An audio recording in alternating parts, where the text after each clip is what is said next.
Muy buenas tardes, bienvenidos al tercer seminario del Diplomado Teoría y Técnica de la Comunidad Terapéutica, con el tema del día de hoy de cambios a la Ley General de Salud y las políticas públicas en el tratamiento de las adicciones. Entonces, vamos a comenzar nuestra exposición eh, hablando de cómo ha ido evolucionando la política pública en nuestro país, cuál fue su origen y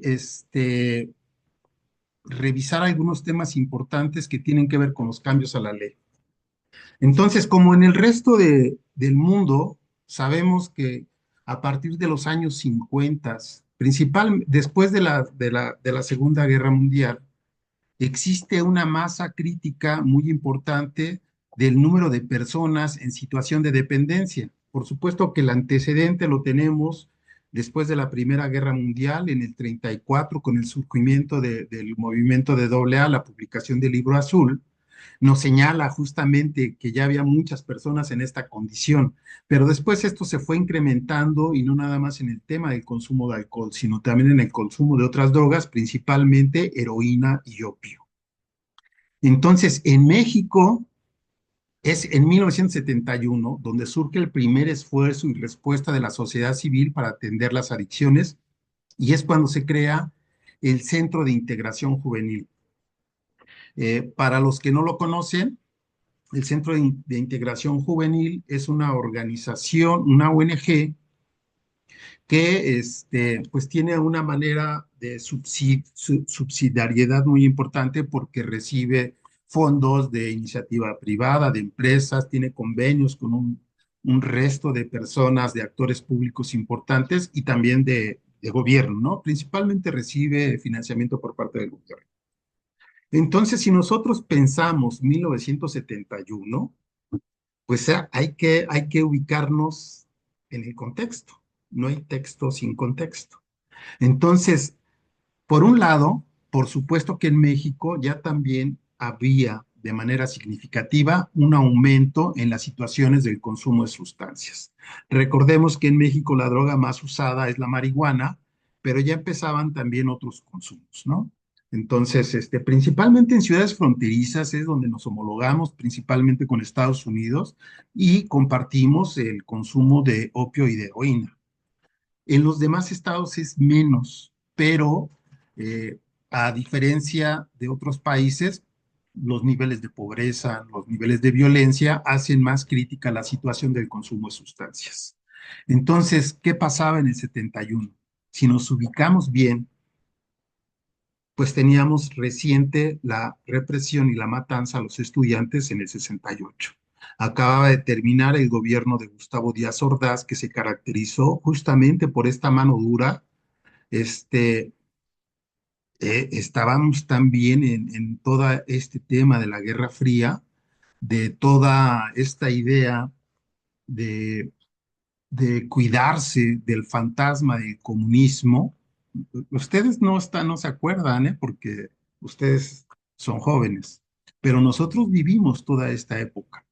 Entonces, no sé si recuerden, por ejemplo, una película que se llama Canoa, que narra la experiencia de unos antropólogos que estaban en este pueblo de Canoa que se encuentra a las faldas de la montaña de la Malinche en Tlaxcala.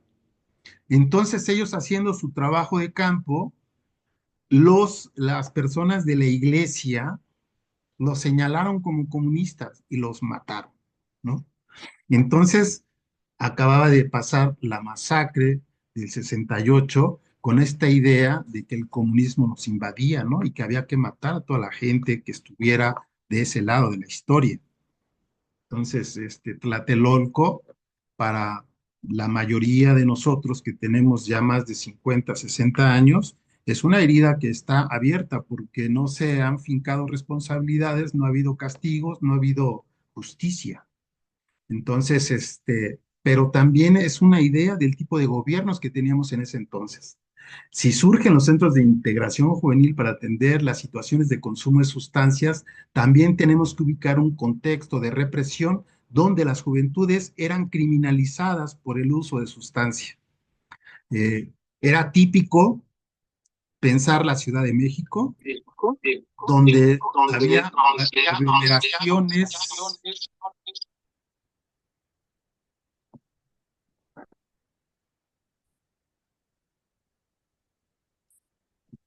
Por ejemplo, se reunían en las colonias populares y en las clases medias también. Había como una costumbre de que se juntaban los grupos de pares de jóvenes en la calle, jugaban fútbol, platicaban, pues tenían una convivencia comunitaria importante, pero también se bebía cerveza, estaba toda esta afición por el rock and roll cada vez más fuerte en nuestro país y también había uso de sustancias. Entonces, en ese tiempo, el uso de sustancias criminalizaba a la juventud. Y lo que nosotros veíamos era algo que llamábamos racias. Las racias era la llegada de la policía a las colonias populares, donde agarraban todos los grupos, los ponían contra la pared, siempre con las armas dispuestas, y los revisaban. Y siempre encontraban a alguien que tenía droga, sea porque era portador o sea porque se la sembraron. Y entonces eso era, pero de todos los días en todas las colonias. Era una práctica cotidiana de represión a las juventudes. Entonces, vean esta situación de partida donde nosotros ya podemos observar que en los territorios los jóvenes eran criminalizados por el consumo de sustancias. Entonces, obviamente, no había una política pública, no había un análisis de la realidad que nos dijera qué era esto de las adicciones y de lo que se partía era una persecución y una represión a las juventudes. Entonces, para ubicarnos, el 71 fue importante porque no por nada surge esta primera organización de la sociedad civil para atender a estas personas. Es porque ya había una masa crítica importante. Luego, en el 72, se conforma el Centro Mexicano de Estudios en Farmacodependencia, es un primer esfuerzo que surge y dirige las primeras investigaciones epidemiológicas, es decir, ver qué sustancias se consumían, con qué frecuencia y cuáles eran las dimensiones y los daños que ocasionaban. En el 79 se crea el Centro Mexicano de Estudios en Salud Mental y este es el antecedente del Instituto Nacional de Psiquiatría.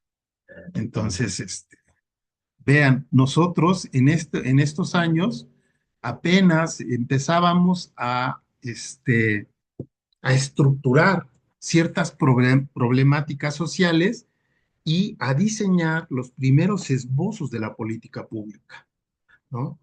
Eh, ya después vemos cómo van evolucionando. Y es hasta 1980, es decir, 10 años después, que empiezan a surgir muchas organizaciones de la sociedad civil dedicadas al tratamiento de las adicciones. Recuerden de lo que hablábamos de estas temáticas emergentes en el país y que en los 80 hablábamos principalmente de las bandas y en el 90 del consumo de drogas.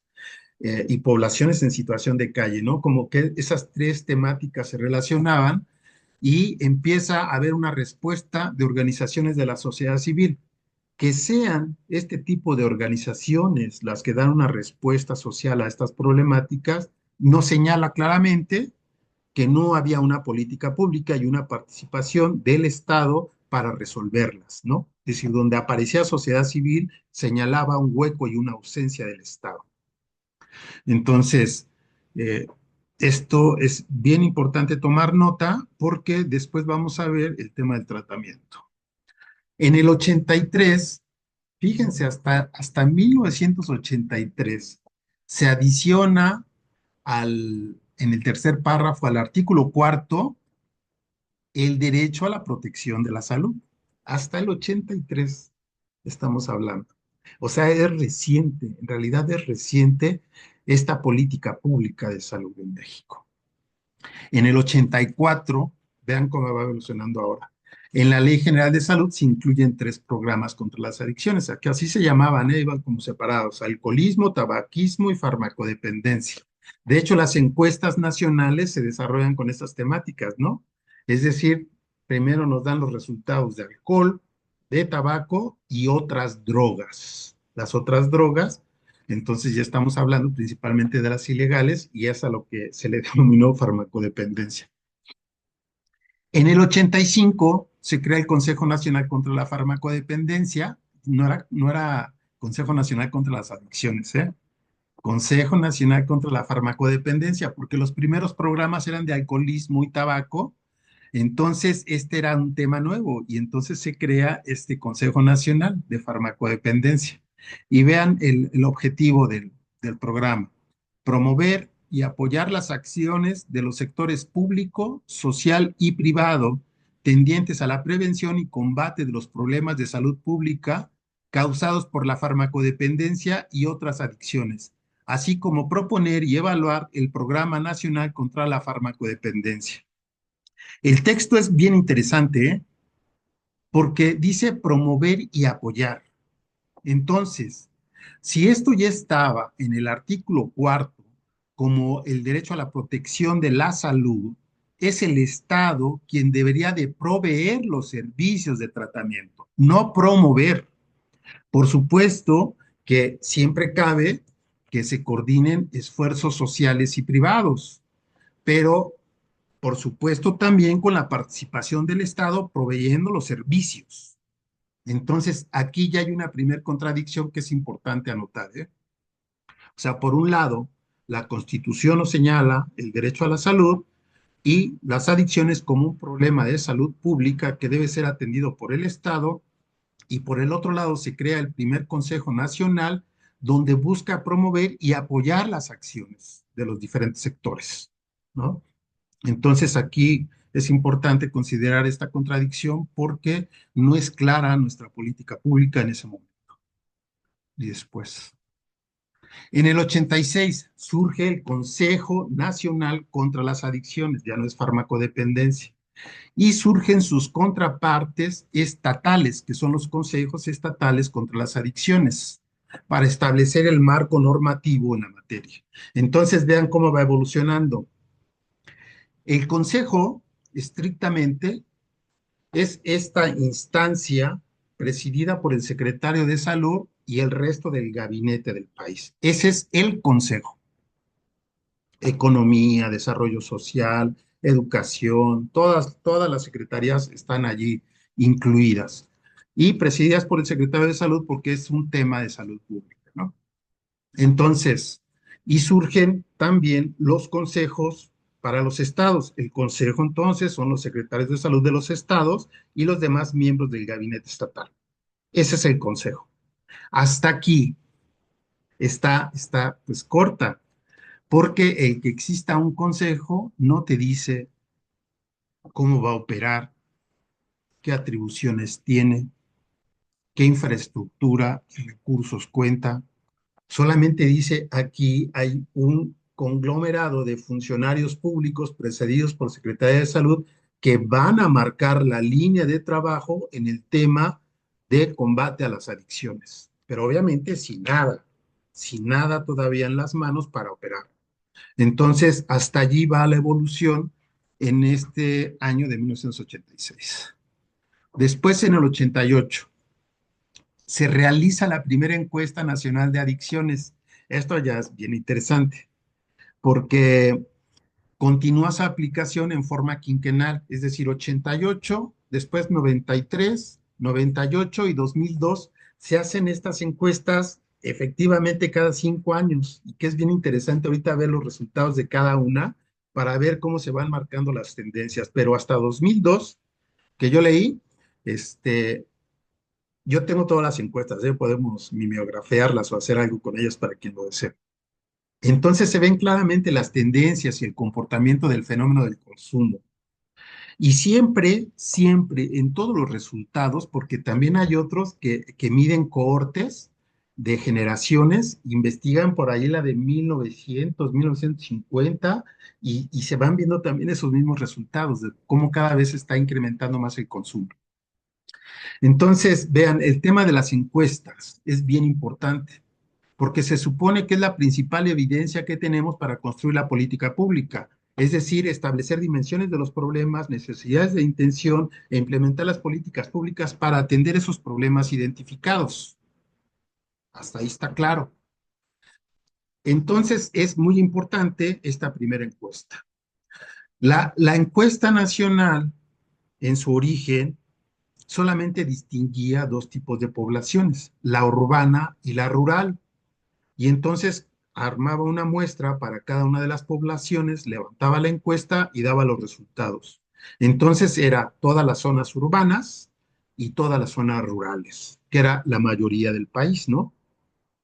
Estos resultados, por supuesto, son muy amplios, porque de repente no tienes la precisión de qué está pasando en un lugar en específico, porque se pierde en los promedios nacionales del ámbito urbano o rural. Entonces, esa fue una limitación de las primeras 5 encuestas, porque es hasta 2008 que se hace la primera encuesta con representación por entidad federativa. Entonces, ya no estábamos hablando del ámbito rural urbano, estamos hablando de las 32 entidades federativas. Y después ya mucho más interesante, porque aparte tienes desglosada la población de 12 a 65 en varios bloques y por género. Entonces tienes más posibilidad de hacer un buen análisis e identificar las necesidades de atención de acuerdo a las dimensiones del problema. Entonces, hasta el 88, se hacía esta investigación así gruesa porque todavía no era como un tema muy preocupante, aunque ya aparecía siempre en la agenda política el tema del tratamiento, la prevención y tratamiento de las adicciones. Operativamente todavía estábamos en pañales, eran muy incipientes los esfuerzos y estábamos apenas en esta parte de la construcción de la evidencia para ver las necesidades. Entonces, hasta ahí vamos. Después de 2008, la encuesta de 2016, no sé por qué razón, pero fue un retroceso, dejó de hacerse con representación por entidad federativa.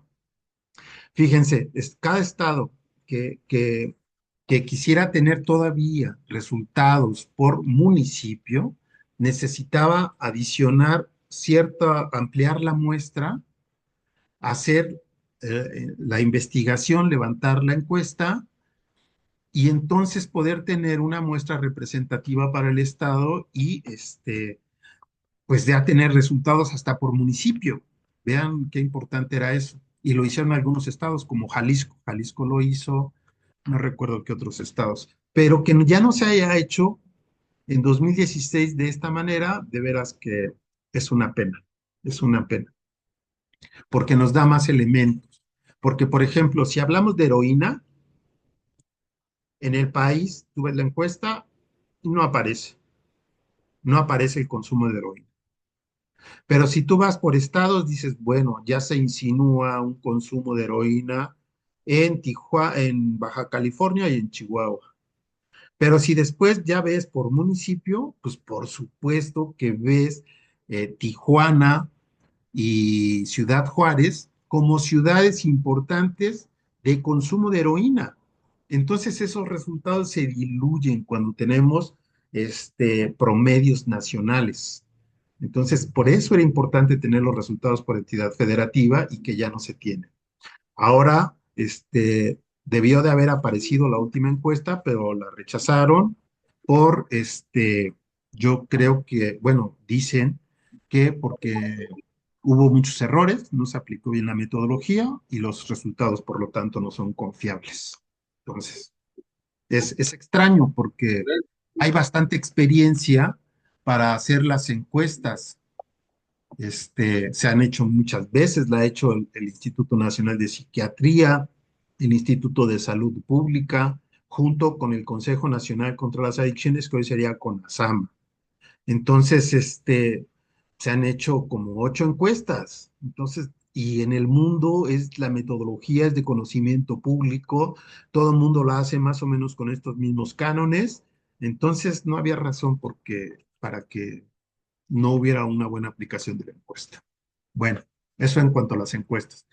Entonces, quiere decir que en el país 2010, 2008 fue importante porque se tuvo un buen nivel de la calidad de la evidencia que nos permitía establecer políticas públicas más aterrizadas.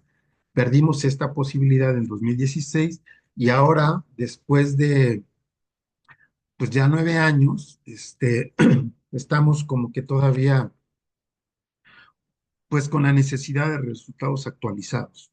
Decíamos que se eligió hacer cada 5 años porque había diferencias significativas cada quinquenio. Ahora son casi dos. Entonces, va a haber resultados muy importantes comparativamente con 2016. Vamos a ver qué pasa, y cómo impacta, porque yo tengo la hipótesis que se va a duplicar el número de personas en situación de dependencia para esta nueva encuesta, lo que implica, conforme lo vimos, que se necesitaría el doble de la infraestructura de tratamiento con la que contamos actualmente. Ya habíamos mencionado que hay 2.157 centros de tratamiento en el país contabilizados en 2010, que estas cifras puede subir o puede bajar, este, pero que más o menos se mantiene allí en ese número, y que si se duplica la prevalencia de dependencia, vamos a necesitar 5.000 centros de tratamiento.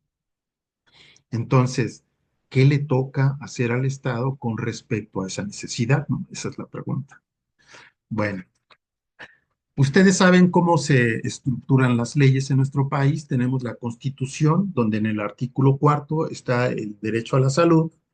Después vienen las leyes nacionales, o las leyes generales, y tenemos la Ley General de Salud, y la Ley General de Salud después tiene su reglamento interior. El reglamento interior de la Secretaría de Salud nos va aterrizando más en responsabilidades, atribuciones y tareas que tiene la dependencia. Y después tenemos este otro nivel que se llama las normas oficiales. Entonces, en el 2000 es cuando se elabora la norma oficial mexicana NOM 028 para la prevención y tratamiento y control de las adicciones. En esta norma se establece de una manera muy concreta cuáles son los criterios de aplicación de las acciones de prevención y de tratamiento de adicciones. Es decir, por ejemplo, para el tratamiento queda claro que se tiene que hacer un diagnóstico, que se tiene que hacer un plan de tratamiento, que después se tiene que dar continuidad o referenciar a otro tipo de servicio, que en la prevención también hay unos criterios establecidos que se tienen que cumplir, como por ejemplo, que no salga en los comerciales, en las películas o programas de televisión, personas consumiendo sustancia. Eso estaba prohibido, más sin embargo no sucedía así. El cine es la mayor vía de difusión del consumo de tabaco y de alcohol, pero la norma decía que eso no se podía hacer y que podría hacerse una excepción solamente cuando quedara justificado un mensaje educativo. Vean nada más. O sea, necesitaban un permiso emitido por la Secretaría de Salud donde decía, está bien, este comercial puede salir porque hay un sentido educativo. Pero en general estaba prohibido que pudiera salir a cuadro escenas de consumo de alcohol, tabaco y drogas. Bueno, aquí cuántas películas no vimos, ¿no? Cara cortada. Entonces, bueno, la norma 028, eh, que ahora frente a los cambios tiene que actualizarse. Seguramente la mayoría de los preceptos van a ser vigentes, pero también tiene que tener cambios por las modalidades de, eh, de preferir y priorizar las intervenciones comunitarias por sobre las hospitalizaciones. En 2004 se modifica el reglamento interior y se crea la figura del secretariado técnico del Consejo Nacional contra las Adicciones. Entonces les decía, el Consejo Nacional contra las Adicciones es el secretario de salud con todo el gabinete y algunos otros funcionarios públicos que tengan una tarea alineada a los objetivos del tema de adicciones. Entonces, el secretario de salud es el que lleva la voz cantante en estas reuniones donde buscan analizar toda la información, establecer prioridades y empezar a diseñar una política pública en el tema. Pero ¿a quién le va a mandar a hacer eso?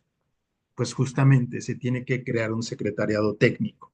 Entonces el Consejo está encargado de elaborar las líneas generales de la política pública y ordenarle, mandatarle al secretariado técnico de que las ejecute, ¿no?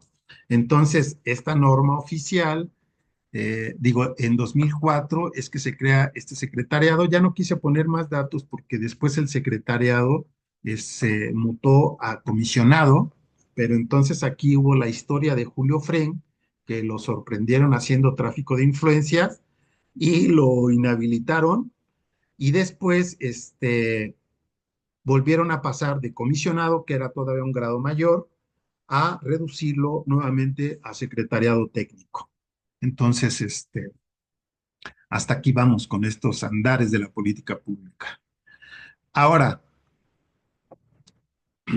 vamos a ver la ley, ¿no? Entonces, como ya dijimos, en el artículo cuarto tenemos el derecho a la salud, incluyendo el tratamiento de las adicciones, salud mental y adicciones, ¿no? Ahora, en la Ley General de Salud, vean este texto, en el artículo 192, se deberán crear centros especializados en tratamiento, atención y rehabilitación. Esto es cacofónico, ¿eh? Porque todas las tres palabras quieren decir lo mismo. Pero bueno, se deberán crear centros especializados con base en sistemas modernos de tratamiento y rehabilitación. Sistemas modernos. ¿Qué? Vale, qué bueno, ¿no? Vamos a tener las mejores opciones de tratamiento en el país, fundamentados en el respeto a la integridad y a la libre decisión del fármaco dependiente. Bueno, ya no se dice fármaco dependiente, se dice de la persona en situación de dependencia, ¿no? Y luego, más adelante, señala en el artículo 192 que el proceso de superación debe fomentar la participación comunitaria, lo cual es muy adecuado, fortalecer la responsabilidad social, que también es muy buena prescripción, y reconoce las comunidades terapéuticas como modelo de tratamiento sin internamiento. Bueno, aquí ya se delataron porque seguramente no tuvieron una buena asesoría o no entendían bien qué eran las comunidades terapéuticas, porque ellos trabajan básicamente con internamiento, aunque señala con programas de reinserción social. Es internamiento y después una etapa de reinserción social. Entonces, pero ya quedaron incluidas en el texto que era muy importante, ¿no? Y reconocer la importancia de los diversos grupos de ayuda mutua. Reconocer la importancia. Estas cosas es un encuadre inicial, pero que no cancelan lo que dice arriba el artículo 192. Se deberán crear centros especializados con sistemas modernos de tratamiento y rehabilitación. Entonces, hasta ahí la Ley General de Salud es muy clara en el texto de lo que debería de existir en nuestro país, ¿no? Sí, seguimos. Después del paso de la Ley General de Salud al reglamento interior de la Secretaría de Salud, digamos que esta ya es una parte más aterrizada, porque va a dar atribuciones a una entidad específica y todo el trabajo que tiene que desarrollar, ¿no?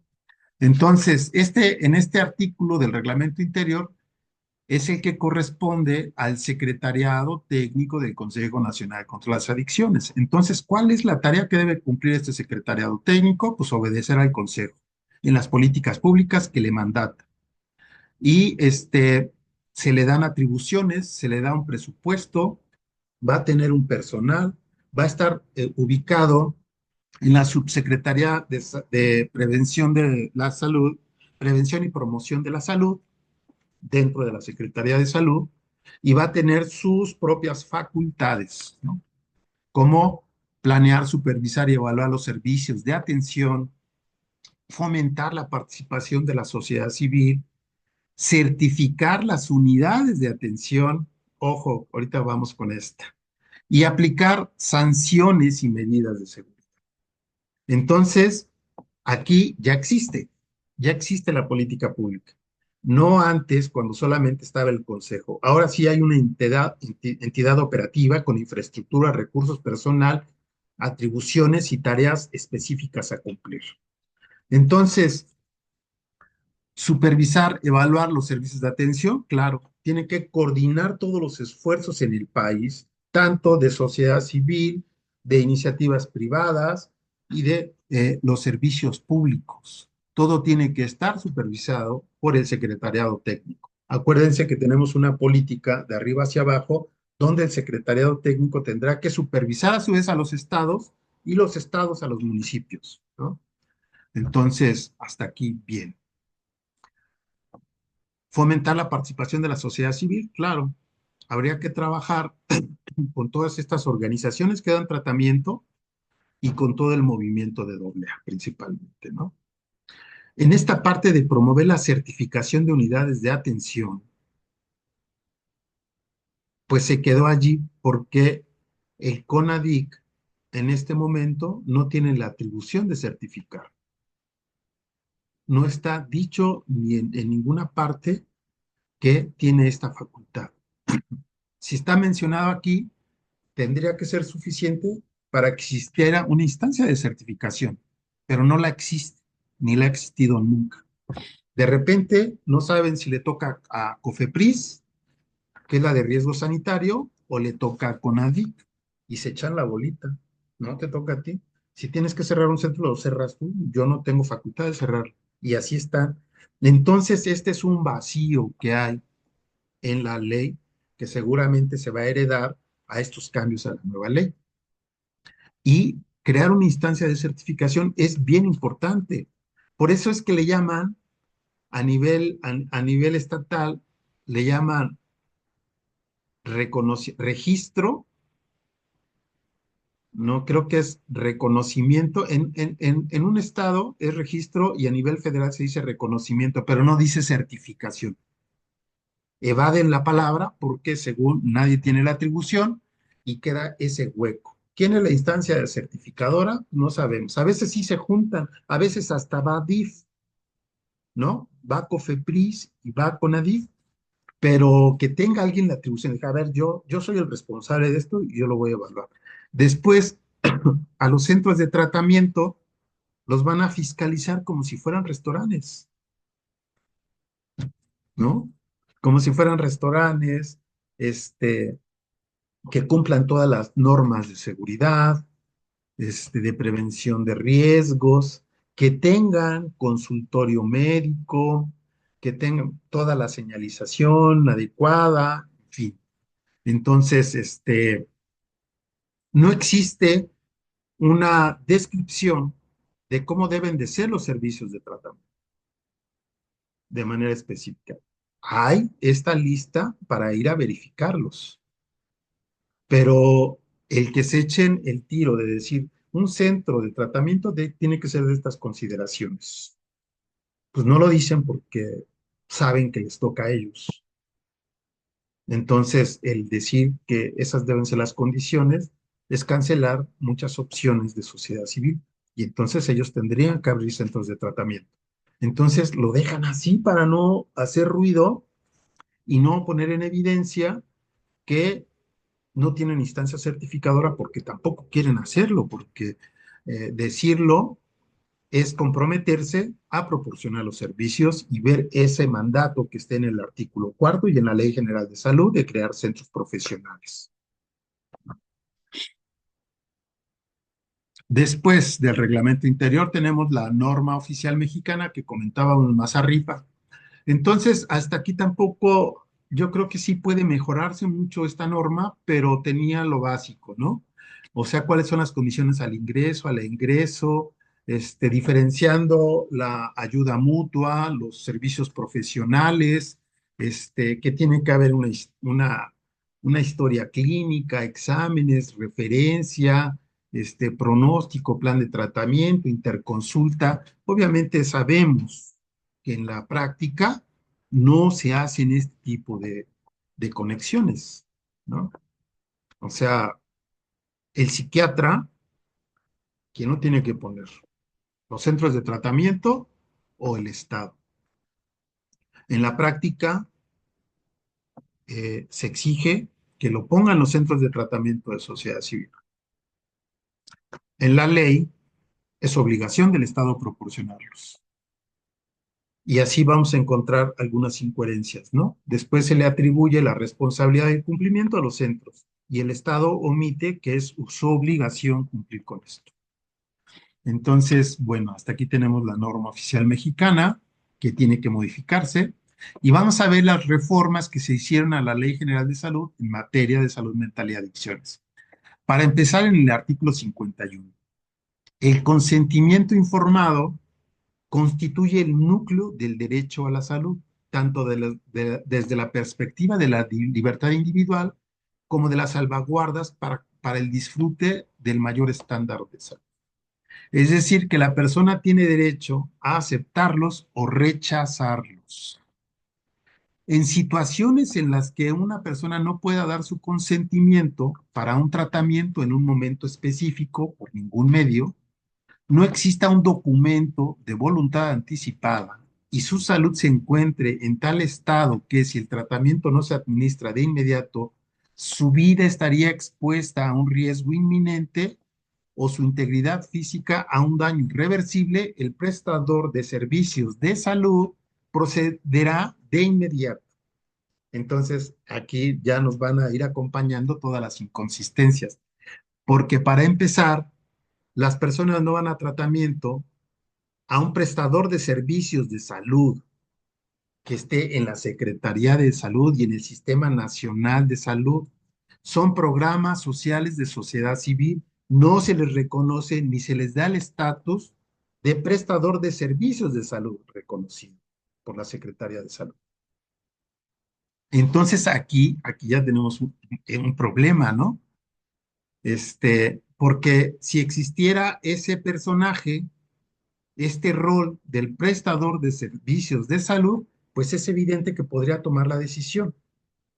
En vez de la persona, tomarla por él porque no está en condiciones de tomarla y está en riesgo su vida. Eso es lo que nos dice este texto. Pero si es un tercero de sociedad civil, tiene la posibilidad de decidir o no. Entonces, esta es una pregunta importante que no nos resuelve este cambio a la ley. Después, que esté en riesgo la vida de la persona. Bueno, ¿cuál es ese grado?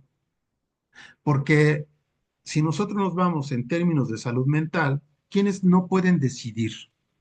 Pues principalmente las estructuras psicóticas. Estamos hablando de las esquizofrenias, y no en todos los casos, ¿eh?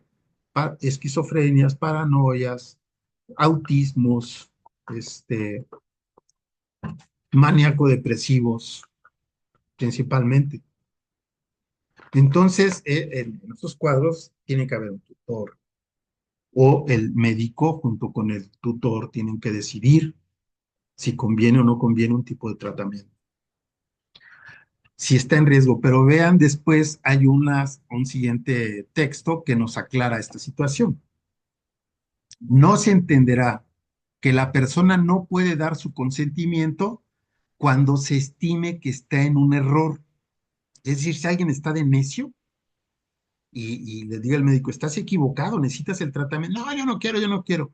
Eso no es una situación de riesgo como la señalada arriba. Es decir, aquí es que no tiene conciencia de lo que hace, este, no significa que una persona no pueda no querer el tratamiento. O sea, estás neciando, ¿no? Eso es suficiente razón para que él pueda rechazar el tratamiento. Seguimos. Entonces, en el artículo 72, la atención a la salud mental deberá brindarse con un enfoque comunitario.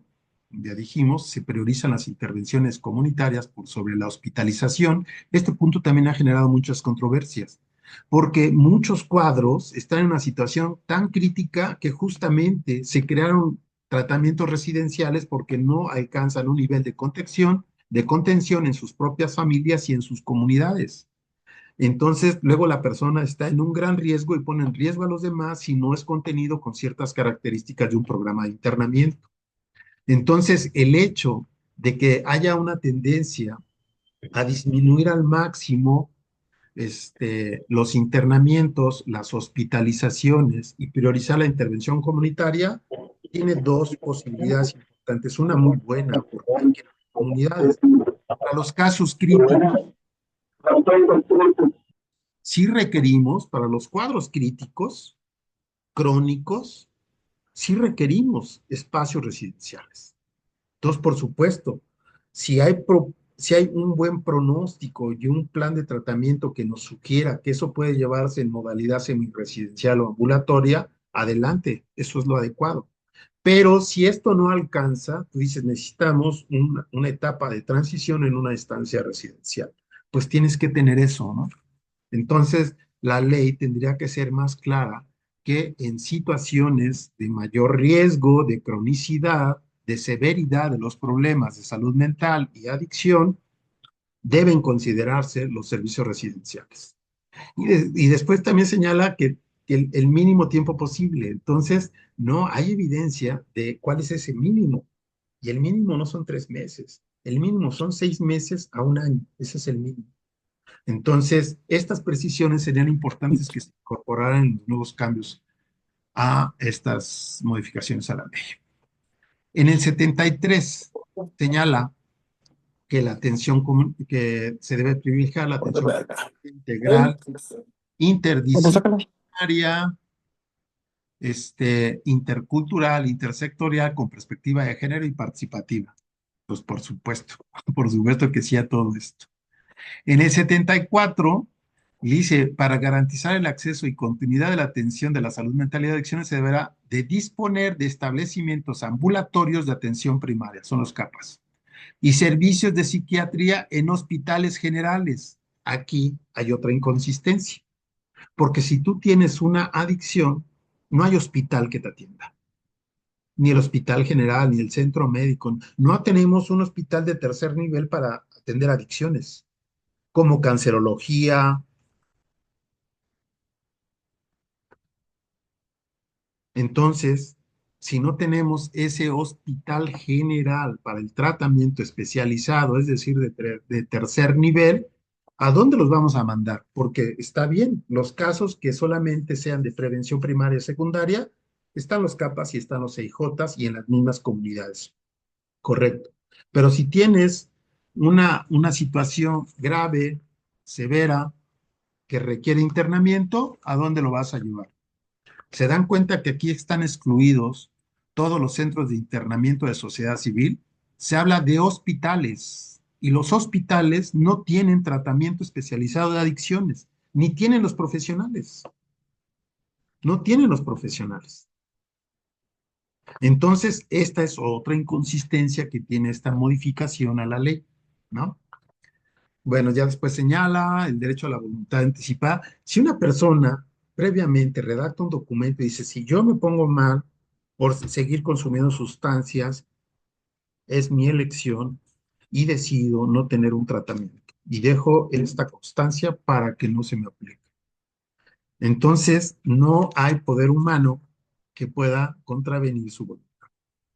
Así sea un médico, y que considere que está en riesgo su vida, porque él previamente señaló que no. Entonces, aquí, al rato que estemos en el diálogo, los abogados nos dicen esa instancia de interdicción que ya también nos aclararon que ya no funciona, pero por lo pronto está la información que nosotros tenemos en la ley, ¿eh?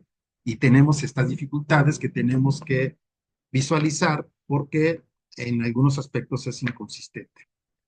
Entonces, eh, el derecho a no ser sometido a medidas de aislamiento. Uy, uy, uy.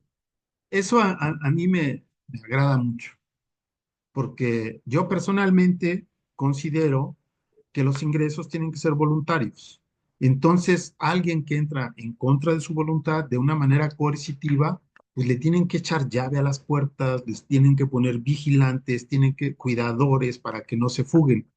Entonces, esas son medidas de aislamiento que, de acuerdo a esta modificación, tienen que desaparecer, tienen que quedar proscritas. Entonces, de ahora en adelante, cuando se empiece a verificar el cumplimiento de la ley, los centros tienen que tener la puerta abierta y que cuando una persona desea abandonar el tratamiento pueda salir sin ser retenida, ¿verdad?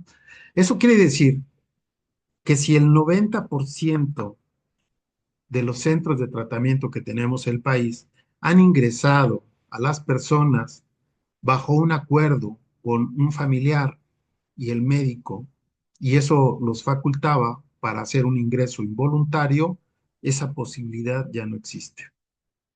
Y entonces los 2.157 centros que tenemos tienen que mudar su modelo, tienen que hacer un tratamiento de puertas abiertas. Y para ello, pues es importante revisar cuáles son los procedimientos de ingreso, de tratamiento y de salida, de reinserción social. Y yo en algunos posts en Facebook siempre pongo, este es el año de las comunidades terapéuticas, porque justamente eso es una comunidad terapéutica. Es una instancia de tratamiento especializada de las adicciones con internamiento, con ingreso voluntario, en donde se trata no solamente la abstinencia, sino también los problemas emocionales o salud mental y una serie de tareas reeducativas que favorezcan la reinserción social. Entonces, de acuerdo a la ley, el modelo que necesita nuestro país es la comunidad terapéutica. Entonces, eso nos da a nosotros una coyuntura importante porque es ahora cuando nosotros tenemos que dar a conocer, posicionar el modelo de comunidad terapéutica para que sea una referencia de la aplicación de los cambios a la ley, ¿no? Y bueno, sí va a haber un proceso fuerte, de alto impacto, en donde estos modelos que se implementan actualmente tendrían que hacer estas modificaciones y pues bueno, va a ser todo un proceso, ¿no? Un proceso gradual, este, y de verdad, esperemos que llegue a buen término. Si no, ciertas organizaciones tendrán que desaparecer, este, hasta que pueda surgir nuevos esfuerzos que puedan considerar estas nuevas opciones, ¿no? O bien que el Estado ponga todos los centros que necesita el país, cosa que no va a suceder porque no hay presupuesto público que dé soporte a esta decisión. Ujú. ¿Cómo ven? El internamiento como último recurso terapéutico solo podrá llevarse a cabo de manera voluntaria, se realizará por el tiempo estrictamente necesario. El estrictamente necesario es de 6 a 1 año mínimo. Se privilegiarán alternativas comunitarias, totalmente de acuerdo. Hay que desarrollar ese modelo de tratamiento de base comunitaria.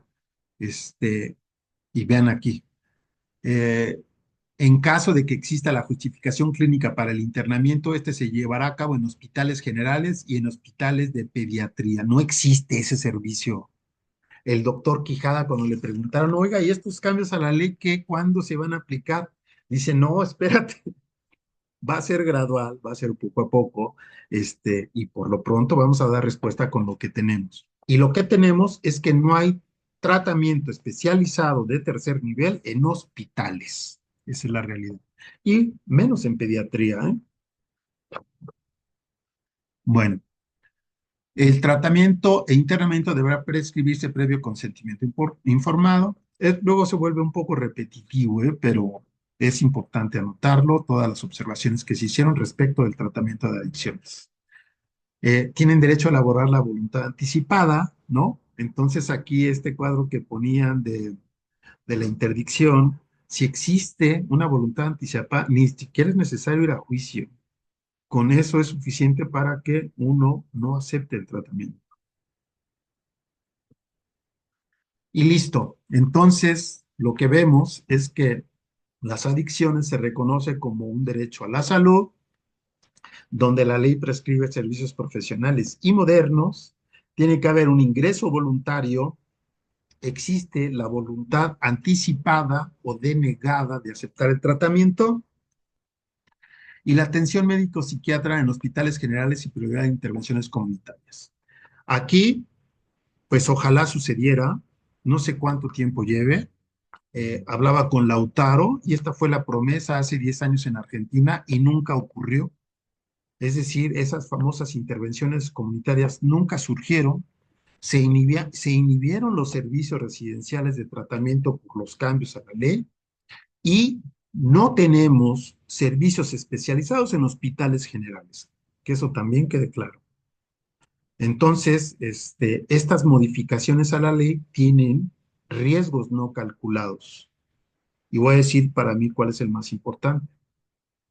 Cuando surja el primer caso de denuncia por un ingreso involuntario y que exista la voluntad anticipada y esta persona gane el juicio, va a sentar un precedente que se va a regar como pólvora. Y entonces, que todas las personas que están en esta condición de dependencia tengan la posibilidad de no aceptar un tratamiento, se va a regar como pólvora. Va a entrar en crisis la infraestructura de salud que tenemos actualmente para poder cumplir con este servicio.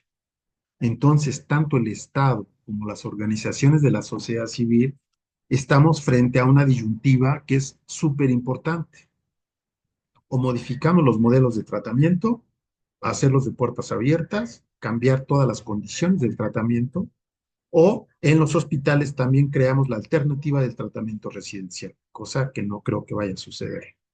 Entonces, es una gran dificultad. Esto yo lo he hablado con diputados, senadores, funcionarios públicos, y de repente como que no es tema, como no redunda o impactaría en los votos y es mucha inversión, mucho esfuerzo, eh, los legisladores no hacen mucho caso de esta problemática.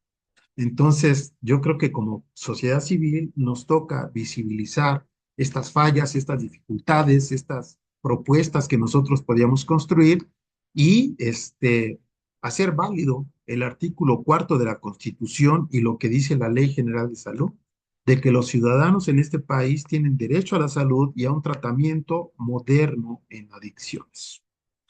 Entonces, bueno, hasta aquí, ay, no alcanzo a ver nada.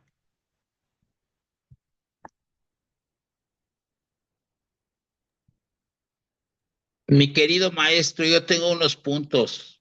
Tú me Adelante. dices en qué momento puedo hablar. Sí, dame un segundito y voy a parar de